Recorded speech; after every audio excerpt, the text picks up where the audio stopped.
Hi there, working homeschool mom. This is Charlotte Jones from My Little Homeschool and Charlotte Jones 24/7. And this is episode number 58 of the Strike a Balance podcast for working homeschool moms. And today I'm going to be talking about homeschooling when sick. It can be incredibly frustrating to get sick and then still to work and to homeschool and to do all the chores. So in today's episode, I give you some ideas for at least eliminating two of those issues, and that is homeschooling and also even encouraging your kids to do some chores. I know, right? Sounds amazing. But before we get to the episode, I would be ever so grateful if you could rate, review, and subscribe to the podcast. It just means that more working homeschool moms can see it, and in that way, I can support them. It's something that I'm really passionate about, so I would really appreciate it if you could do that. Thank you so much.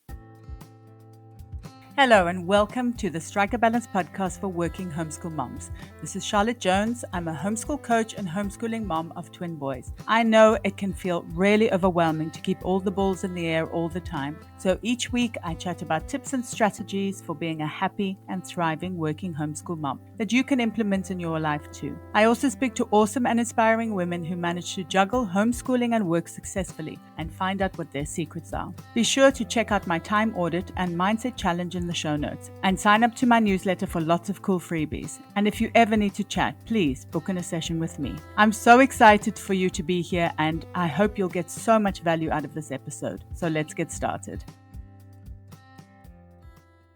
Are you looking for a new math curriculum? Well, I'm thrilled to introduce our favorite math curriculum to you. CTCMath specializes in providing online video tutorials that take a multi-sensory approach to learning. Favorably reviewed in Cathy Duffy's 102 top picks and the old Schoolhouse crew review, the lessons are short and concise to help your children break down concepts and appreciate math in a whole new way. The lessons are taught the traditional way and not to a test.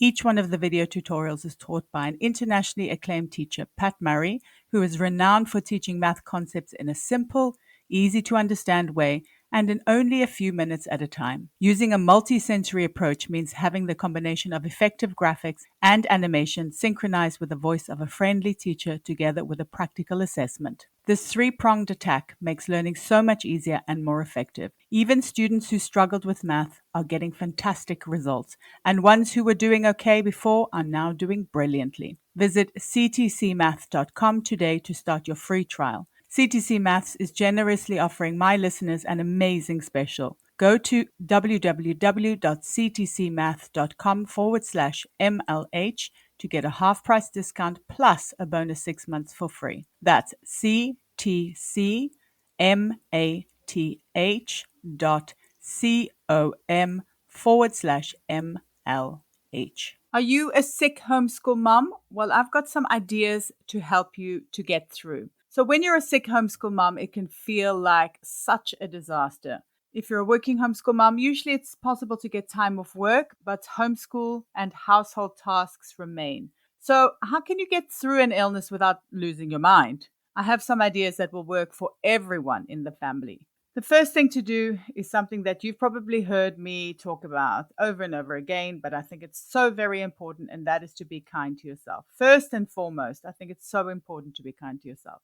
I know I get incredibly frustrated when I'm sick because I always want to do a million things. I've got a lot of things that I want to do on my to-do list. So if you have a similar character to me, then you might push through. But being sick is an opportunity to rest. In fact, your body is demanding it. So try and do so without guilt or frustration. I can guarantee you that you'll feel really energized once you've recuperated, and your body and mind will thank you for it. But if you're really worried about falling behind, then year-round homeschooling could be a really great solution for you. It just gives you so much more flexibility when things like illness crops up. You can take time off without worrying too much about it. You have that flexibility.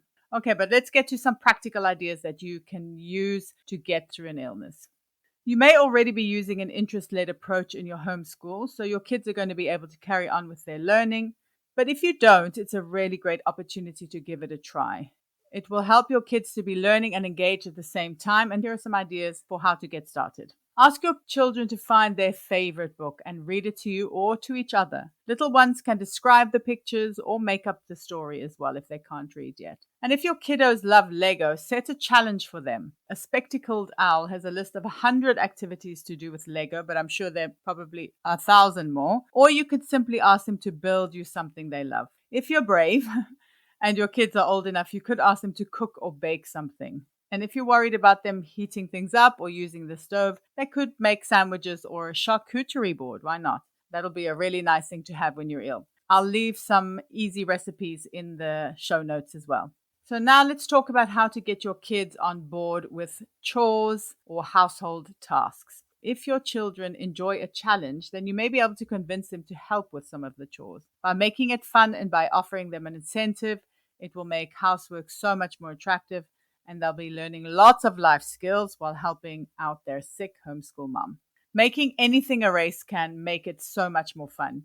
Who can pick up the most toys in a certain amount of time, or who can vacuum their room the fastest? The winner may get something delicious to eat.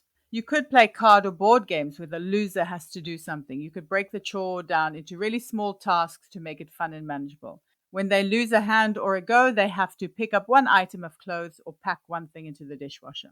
Being a sick homeschool mom is an excuse to watch Disney+. If you ever needed an excuse to have a Disney marathon, then being sick is it.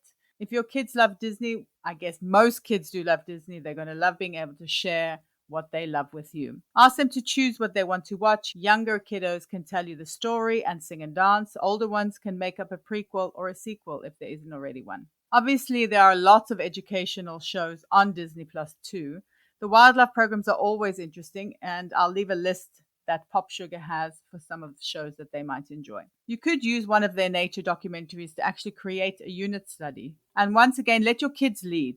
Ask them what they want to do, or if they're finding it hard to think of ideas, you could give them some prompts. Which country is the documentary set in? How could you find out more about the country? They could do a web quest. They could look in an atlas or an encyclopedia. Then come and tell me what you've discovered.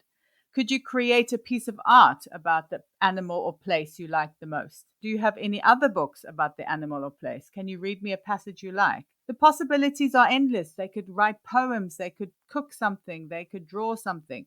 And if you let your kids lead, for the most part, the pressure will be off you and they will be engaged and interested. Some final thoughts on homeschooling while sick. Always remember that you need to take care of yourself. As a homeschool mom, a lot depends on you. But more importantly, you also deserve a life of joy and ease. You should have time to rest and recover when needed. I also just want to say, if you're homeschooling with a chronic illness, then I'll leave a very interesting post in the show notes as well. Colleen at Raising Lifelong Learners has a post called How I Homeschool with a Chronic Illness, which I think is really useful. As always, I'm here if you need support. You can book in a session with me or reach out on social media. I really hope you enjoyed the episode. Drop me a DM on Instagram or post on the Working Homeschool Mom support group over on Facebook. And let me know what resonated the most with you. It would also be great if you could rate, review, and subscribe, or share the podcast with a working homeschool mom who might need it. It's my mission to support as many working homeschool moms as possible. Until next time, take care